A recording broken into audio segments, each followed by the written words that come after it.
Hello, everybody, and welcome to the first episode of Joe Patrick on Football, brought to you by Odyssey and 92.9 The Game, where I am 92.9 The Game's Falcons insider, Joe Patrick. So I'm almost so used to saying that because that's how I get introduced so often on the radio. I'm assuming if you're listening to this first episode, you are familiar with me, my work. If not, hello, my name is Joe Patrick. I've been covering the Falcons now. What is this? Going into year 4 for me. I was covering the Braves initially for 929 The Game, and football is my passion, though. And as you can see, Joe Patrick on Football, really creative podcast title, which I've been joking about. It clears legal. That's all that's important here.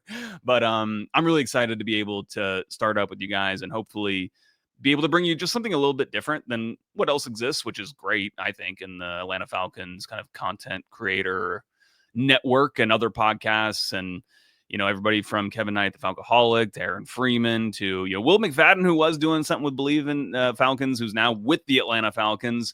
So many people, all obviously the local reporters from Maria Martin, Alice Mastrangelo, the whole crew at Fox Sports, who brings you guys all kinds of content, and of course us at 929 The Game with all of my coworkers. And that's one thing I'm excited about this podcast is not only are you going to hear my voice and hear what I observed and what I heard at the training ground or at the practice facility throughout the week, especially once we get into the season and training camp and whatnot. But I am excited to be able to bring to you some of our 92.9 The personalities onto this show. And I like to be able to ask them some questions for once, but not really me interviewing them, but just to be able to have some conversations about football, especially with some of the guys who know it better than anybody, like Mike Johnson, who used to play for the Falcons, who's on the morning shift. Randy McMichael, would love to bring him on. I haven't even actually talked to these people about it, but I think I have built up enough goodwill over these last several years that they will join me for an episode or two as we get through it. And, hopefully more people from outside 92.9 as well. So really looking forward to an exciting Falcons season and bringing it to you right here on Joe Patrick on Football. So thank you for being with us. And it's a little bit random of a time to start up this podcast because we are kind of in the doldrums of the NFL offseason. I mean, technically the true doldrums, I would say, would be probably in about a month from now, once minicamp is over and you get that little break, that 4 to 6 week break before training camp starts. But there are some things to talk about because we are now past the draft, past the rookie minicamp, and the team is back on the field. And I think that you're definitely sensing the excitement from people around Atlanta, especially with a new quarterback coming in that can potentially open up the field, among other things, but help lead this offense to truly be one of the best in the NFL. And with these exciting young players on defense, it's going to be an interesting season to see how those guys are able to, frankly, I think that the team's playoff hopes kind of ride on the defense more than the offense, but we'll get into a lot of that later. But all of that to say is that it should be a really exciting season up ahead that will no doubt be like just positives and no downtimes, no negatives, no ranting, no frustrations. That will not happen. No way. So let's just get into it with what seems to be the news of the day or the week or whatever it is with Kyle Pitts. And, I'm not going to get too much into, the actual like news hook here, which is obviously him kind of being floated in these trade rumors, but then lead us more into, who Kyle Pitts is or just like my observations of him at least. And first, let's get into it. Obviously, you guys know that his name has kind of been floated around, and it is intriguing to me. And I think this is one where there's not much there. I don't think it is something that is like, it feels like ever since there was this rumor that Kyle Pitts was in trade, what his name was being floated in trade talks or whatever it was, however you want to describe that, I never felt like there was a great chance that he was going to actually get traded, but I did feel like there was something to this because of the way that it all frankly unfolded. And it started last week when media was there for the first OTAs. And, we talked to Raheem Morris before. He always gives his press conference before the practices. And so we spoke with him. He made no mention that Kyle wouldn't be out there. And of course, we get outside and we see that he's not there. And reminder that these are purely voluntary practices. And to the point where, I asked somebody about, Kyle not being out there. And he said that, the team is not even allowed to ask the players why they're not on the field. Like, that is how strict the voluntary aspect of OTAs is. And by the way, that is something that the players want. That's if the teams could have more control, they would want it, but that's not the case here. And so, he wasn't out there, and no reason given. And then it came out, I think James Palmer from Underdog Fantasy came out the next day and said that he was inside dealing with a foot injury, which, you know, I hey, it's the people who I talk to, it's their prerogative not to say anything, but I found it strange that there wasn't just like an answer there. So anyway, that happens. And then we get to this week. Raheem Morris talks again, and of course, after all this blows up, the first question to him, and I believe in the press conference, was where's Kyle Pitts? What's the update?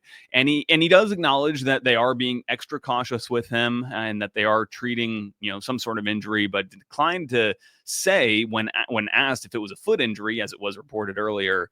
Raheem Morris basically just shut that down, kind of awkwardly, no commented on the situation, which, I mean, to me, I don't know. I would just say, why not? If you're already saying you're being extra cautious with him and keeping him off the field for, a suspected injury, then why not just say, yeah, it's with his foot? I don't know. So that just is like the weirdness to me. Ultimately, I think that what this tells us is that, his name is probably being floated out there. Who's actually driving this?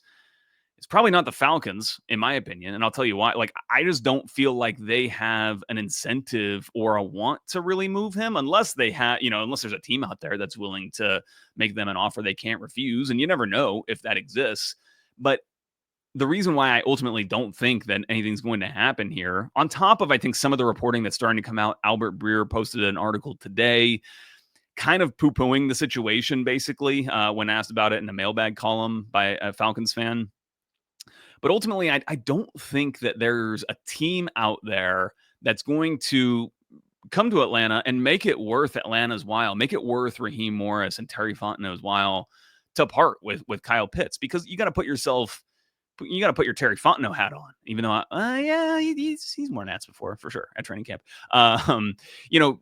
It's a make or break year for Terry Fontenot and potentially Raheem Morris as well. And so if that's your situation going into a season, you probably don't want to just be giving away players, especially like talented players like Kyle Pitts is. And I know that might be a controversial opinion for a lot of people, but I think there is value for Kyle Pitts. Kyle Pitts has value for the Falcons, I should say. And for that reason, like, I can't imagine that something like, Terry Fontenot is going to be really all that swayed by, a package of draft picks or a draft pick. Ultimately, because I don't think that they're going to be super valuable draft picks. Now, if it's like a second round pick or something, that's kind of changing the calculus. But the Falcons are already most likely going to get a compensatory pick for Kyle Pitts anyway, assuming that he does ultimately hit free agency and go somewhere else after this season, which is not necessarily has to be the case, but it's what I think will probably happen. In which case, they're going to be compensated anyway.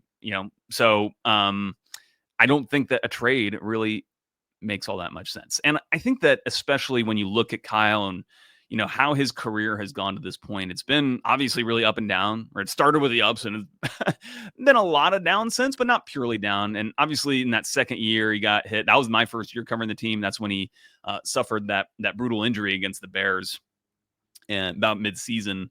And Albert Breer actually revealed today, I don't believe this was public and to this extent, but saying that, he was having his knee drained pretty consistently through that next season in 2023, where, we could see that he was not running in quite the same way. It seemed like he just didn't have everything that he had in his rookie year as far as the explosiveness. And I feel like he gained that back over the course of the season. And then definitely last year, the explosiveness was back. Whether it was, what he was his rookie year, may not be the case, but still, like, as far as just like an athletic profile, there probably aren't that many, if any, who are as gifted as Kyle Pitts in the NFL tight ends, that is. So he obviously has some natural traits that are going to be beneficial, physical traits, and he's still a big play threat for this team. And I know it's frustrating for a lot of fans, and I think definitely for Kyle, that he is a downfield threat that is not super involved in the offense, like down to down. He feels like more of a guy who's running a lot of alert routes, which is basically like the route for a quarterback who is going deep, and the quarterback kind of knows he's going to that guy based on the pre-snap alignment, the pre-snap look. He knows whether he's going to that guy or not, and the receiver tends to know based on the pre-snap look whether that ball is coming to him or not. And sometimes that has come back to bite Kyle Pitts, because there have been times where he's not kind of going all out like he should be, and that's obviously frustrated a lot of fans. But I think that part of the reason, and I'm not trying to make excuses for him, but I think if I'm just trying to get into why this has happened with him from time to time, it is just kind of a you lose your mental concentration when you are not really kind of involved in the passing game, like to the extent that a lot of these guys are. Even like a Ray McLeod, for example, even though he's not catching a million passes, he's still getting the ball on a more consistent basis, and just like is involved in the action. It feels like more than Pitts. So I still think Kyle Pitts, is a benefit to this team. And it's why I don't think that they'd just be willing to give him away for, anything. But I'm not saying it couldn't happen. But I would say initially I thought there might be like a 25% chance that this could happen, which is quite high in my opinion. If you're ever getting up there that high, that means there's some definite juice behind rumors. And I would say, just based on some of the other contextual reporting that I've seen so far, that's coming down. That's coming down. I don't know if I would put a number on it, but I would probably put it more at like below 5% at this point. It just seems like it's not going to happen. It'll be interesting to see if he does show up at minicamp. I would expect him to be there, or for them at least to have a legitimate reason if he's not out there. And I think that's another thing that's irking some fans maybe, is that he's not actually out there on the field, where there are other players who, even though they're not participating in terms of putting the helmet on and stuff, Troy Anderson is one that comes to mind. He is still at least out there. So, but I would say maybe that's what the Falcons want. But again, ultimately, this is all voluntary. So we're just in a murky time of the season where you just don't know, who's really pulling the strings and what their motivations are, what their objectives are. But ultimately, like Albert Breer said, it's kind of a June story, and it's probably not one that gets a lot of traction if there, frankly, just isn't a lot else to talk about. And it seems like that's where we are with the Falcons. And hey, I think there's potential with Michael Penix as the quarterback for this team, for Pitts to really be able to be accentuated to a degree that he hasn't been, especially with quarterback like Kirk Cousins, who was just not able to get the ball into some areas of the field where I feel like Kyle gets into quite a bit, again, on some of these deeper routes. And that's where he has mismatches. I would also just say one last thing on Kyle, and this is just my observations from watching him. He's an interesting player because, and on the one hand, he is very capable of making the circus catch. On the other hand, he's very inconsistent at the point at the catch point. You would think that if you're good at the catch point, you're gonna if you're good at those kind of acrobatic catches, then that means you're good at the catch point. And Kyle's able to kind of go up and make the acrobatic catch, but on some of the more routine ones, it feels like if there's a defender there, that's when I don't know if you would consider them drops necessarily, but that's where he struggles more to really possess that ball, is when there is some traffic in the way. And I would kind of, juxtapose that with a Drake London, who's great in those situations at just plucking that ball out of the air and has those really strong hands to hold on to it. The other thing with Kyle Pitts that I don't think enough people understand about him, and again, this kind of goes back to his athletic profile, is the way he runs his routes, especially when he has a route that is a cut. If he's cutting left or right, he really doesn't. There's a big difference between the way that he runs a route versus when you see these receivers run their routes. And a receiver coach will often kind of give the idea to a receiver of, when you're cutting, when you're going into your break, you almost want to drop your hips and your body so that almost your jaw is going to like hit your knees basically at the cut. And that's what allows your hips to sink and allows you to make a burst one direction or another. And with Kyle, I never see those hips really sink, especially when he's at the top of his cuts. It's more he's kind of stood straight up and therefore just easier to cover. And it's hard to you just wouldn't think that would be the case with a player like Pitts. You would think that he would be, ideal for a player who could run away from others, especially linebackers, on some of those types of routes. But he really doesn't create the separation when he has those cuts. Where he has created separation is on more of the the sail routes, the deeper outs, the deeper corners, like those are the areas where he's really excelled. And by the way, for I'll call them the haters out there, the Pitts haters. I mean, my memory jogs to tons of big plays that he's made for this team. If you go back to Desmond Ritter's first start in not his first start, but the season opener, and when he was the quarterback, the starting quarterback for the year, Pitts, I believe, made two explosive catches in that game against the Panthers, where the team's offense was dreadful. But Pitts was, made at least a couple of the important plays in that game. That season also, there was that game on the road in Tampa that the team nearly gave away, but did end up winning. And one of the reasons why is because Pitts was able to catch a ball right near the sideline with under a minute left, or really, I think there may have been like less than 30 seconds left, and have a huge run after the catch, put the team right into field goal range that allowed them to win that game. Last year, at the beginning of the year, had a big long catch against the Chiefs. Had big ones against the Buccaneers, of course. He had those 2 touchdowns. One was on a corner route, I believe one was on a post.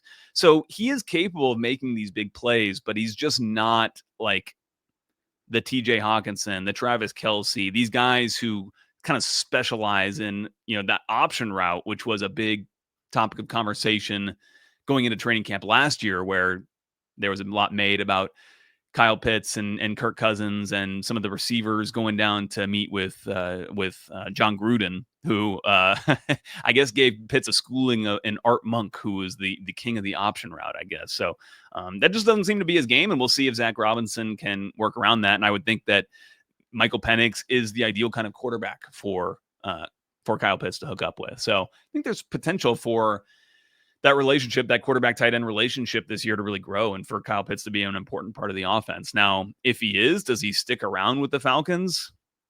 They'd have to franchise tag him at that point, most likely, unless they were to sign a long-term deal. But when you look at the long-term deals that they're going to have to make with some of their other players, when you talk about Drake London, Bijan Robinson, Michael Penix, you even have to start thinking about that.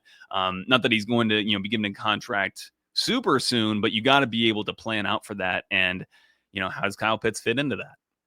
That's a big question mark. And ultimately, I don't think that his career will continue in Atlanta past this year, but we'll see. I don't want to say it's out of the question. So there's a lot on Pitts. Let's turn to go a little bit more on the interior from Pitts. And that's Ryan Neuzil, who made news, as it were, last week, signing his new contract, his contract for 2 years at, I forget what the total was. I think it's like $9 million or something. It's not a lot of money, essentially, for a starter on the offensive line. I think that it makes sense when the deal became public why there was this kind of weird. I always almost say holdout when I describe Ryan Neuzil's situation here. It wasn't a holdout. In fact, if anything, it was almost. Well, I don't know how to describe it really, but Ryan Neuzil has been participating, and he even signed the medical waivers to allow him to participate in OTAs, despite the fact that this contract hadn't been signed. It was kind of still being negotiated. I believe Neuzil is repped by Drew Rosenhaus's agency, so kind of known for being a tough negotiator. And I think that ultimately the contract makes sense because Neuzil, a UDFA, from humble beginnings at App State, could use that money. That's a lot of money for a player. I know it doesn't seem like a lot relatively when we're especially as sports fans who, you're seeing all kinds of contracts and there are always these new records and stuff, especially in the NFL with the way the salary cap is going up. But it's a lot of money for Ryan Neuzil, a lot of guaranteed money that he's now due, which is good for him. And for the Falcons, I think it kind of benefits them as well, where they tacked on an extra year. So instead of the 1 year that he was basically guaranteed to play unless he just didn't play football because he was under tender with the Falcons. The Falcons basically get potentially another year of super cheap production if Ryan Neuzil does turn out to be a starting caliber center. I say if. I mean, he played half the season last year and was serviceable. So I would think that he's still a young player, especially for that position. He can still continue to improve and get better. And that's what was kind of really interesting to talk about with him when OTAs happened on Monday. Talked to him, talked to Chris Lindstrom. And I always like to tell this story. It's funny. One of my first days, maybe my very first day on the job covering the Falcons, back when I got moved onto the beat a few years ago, was a training camp. I think it was like at the start of training camp or close to it. And Arthur Smith was talking about like news flash in the boys or news in the boys, news, whatever it was. Obviously talking about Ryan Neuzil and then the rest of the scout team offensive line. And it's funny. I asked Lindstrom, I was like, are you in the band now? Are you just like you're part of the boys that's with Neuzil? Kind of, it's funny because, the Falcons have some obviously extremely high profile offensive linemen, with Chris Lindstrom being, I think, the best guard in the NFL. Jake Matthews, obviously really prestigious career so far. Caleb McGarry, a first round pick. Matthew Bergeron they traded up for recently and got him in the second round. Then old Ryan Neuzil, who he almost comically is awkward in interviews. He just is not used to the spotlight and dealing with media because, I mean, even in college, he comes from App State. He comes from a place where there's just not a huge spotlight. And so it's just kind of fun to talk to him. And, that leads me to say, it's kind of a fun side quest here. But, when we've been talking to some of the coaches, Zach Robinson and such, you just have these conversations about what the vibe of the players is, what they're doing. You talk about some non-football things, and I got into it with Zach about golf because I noticed that it seems like a lot of these guys are playing golf or talking about it or whatever. And Zach said that they've got, and then Neuzil confirmed this when I was talking to him. He says there's basically a big text group, and if somebody wants to play, they'll just kind of put the bat signal out in the big text group that's got about 25 players on it or so, and the first 3 or whatever, however many spots are open, whoever responds first kind of gets in and they all go down together. And, he talked about it just being the sport itself kind of being nice because it's safe, for a football player, you are restricted from doing some things. So it's a safe thing that is acceptable as far as the Falcons are concerned, the contract. And, it keeps a competitive edge that these guys they want to get better at it. And they're competing against each other, which of course you would expect. And I think it's obviously just great bonding time. If anybody is watching this or listening to this and plays golf, you have 4 hours basically, or 5. Pray for you if you're out there for 5 hours, but you've got a lot of time. That's just downtime to really get to know other people, and you get to do a lot of talking. And I think it's great bonding, personal bonding. So great for the team to be doing that, and I think it's an opportunity for Neuzil to really establish himself and could potentially become a long-term piece here for the Falcons. And so it's you got to respect ultimately at the end of the day, a guy who was not drafted out of App State and just put his nose to the grindstone, kept working. And you can tell when I was talking to Lindstrom, like you can just tell the respect that a player like that has for a player like Neuzil. Lindstrom was a first round pick. He was was he 15th or 16th pick overall or something like that? I mean, that's about as high as you're going to see guards go. And obviously has been, acclaimed throughout his college and pro career. And they really appreciate to see players like Neuzil who have had that kind of start and have just worked their way up. So credit to him, and we'll see. And, this is a point that, Kevin Knight makes a lot on the Falcoholic podcast, but at some point that you can't pay everybody. And it feels like at center, that's potentially a position where you can develop a player. And even if he's objectively not the best center in the world, you can do things to get by. And I think that when you're comparing him to Dalman, he's not the run blocker that Dalman is. I think that, frankly, Neuzil being the center for this team is going to change up the running game a little bit. Was talking to Zach Robinson about this 2 weeks ago, I guess it was. And he was saying that, the reason we ran wide zone even when we were in pistol is because this is a wide zone team. I'm not going to come in here with a run game that these guys are not familiar with and just try to implement something because it's what I do. My job is, and I'm paraphrasing Zach Robinson here, my job is just make this team the best as possible and to just optimize them and get them, to perform and produce the most possible. And obviously that offensive line with Drew Dalman at center specifically was set up for that wide zone running game because Drew Dalman has incredible athleticism at the center position. Maybe a little undersized. And I think that that's where, when you do put Ryan Neuzil into the fold now, I think he does have a little bit more size. I think there is more opportunities for the team to run some different concepts on the interior, maybe some more gap scheme stuff. I think that they will be mixing stuff up more. Although they started to mix it up last year a little bit. It was a little bit different look too, because everything was happening from the pistol instead of from under center like it was under Arthur Smith. But I think this is the year where we're going to see a lot more diversity in the run game. And actually, Ryan Neuzil's, I think he's ultimately going to be one of the reasons why. And one more thing about Ryan Neuzil before I get off here. I was asking him, how he's grown, how he's gotten better. Because I talked to some sources about, what was seen in him when he was signed as a UDFA. And it was a lot of raw stuff. It was just kind of the power, the speed off the ball, that kind of thing. And one of the things he mentioned, talked about the mental side of the game. And actually, Matt Hennessy said, who was the center, if you recall, was also kind of a guard because Ryan Neuzil came in as a guard. Hennessy was kind of a guard center guy, but obviously a starting center for the Falcons at the time. And Neuzil said he really took him under his wing and taught him a lot about that mental side that centers have to have in terms of, what they're diagnosing when they're at the line of scrimmage and setting up some of the protections and stuff like that. So I'm not sure exactly. It doesn't mean that Ryan Neuzil will have control of, doing the protections for Michael Penix when they get into the game, although he might. I'm not sure.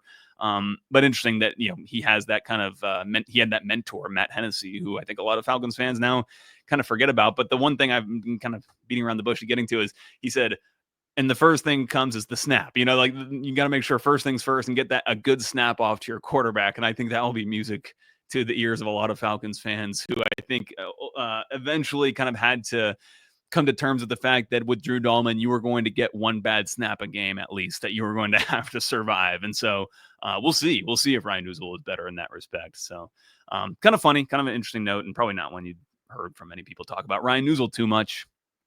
One last thing I want to talk about before I get out of here today is Kirk Cousins. I know it's not a topic I'm going to go on and on about because I am I think a lot of you in saying that he's not a very important player for this team, basically, at this point as a backup quarterback. Now, he could be, if he were to if something were to happen and the backup quarterback has to come in, obviously that quarterback becomes extremely important. But as far as the other day-to-day stuff, it's not a player I want to be talking about and I will be talking about. But I will say this, thought it was interesting that there was basically kind of like an ESPN roundtable type of discussion about Kirk Cousins today. And trying to suss out, where he could land. And I think that there was several different writers who are representing the Browns, the Steelers, the Vikings were one. I think there was another team. I can't remember who it was. But it was interesting to me that they would do that. It tells me that, I'm not saying that Kirk Cousins is dictating the editorial policy at ESPN, but it feels to me like there is a motivation for the Falcons to kind of clean their hands of this situation one way or another. And, I was just thinking about this today when I was reading that article. The Netflix quarterbacks documentary comes out in July. It comes out next month.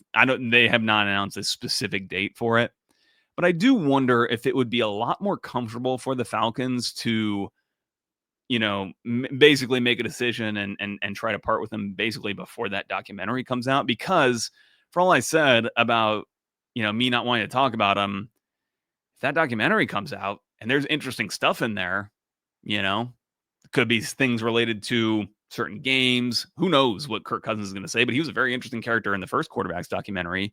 I'm sure there's going to be things that get discussed amongst Falcons fans that come from Kirk Cousins in that show.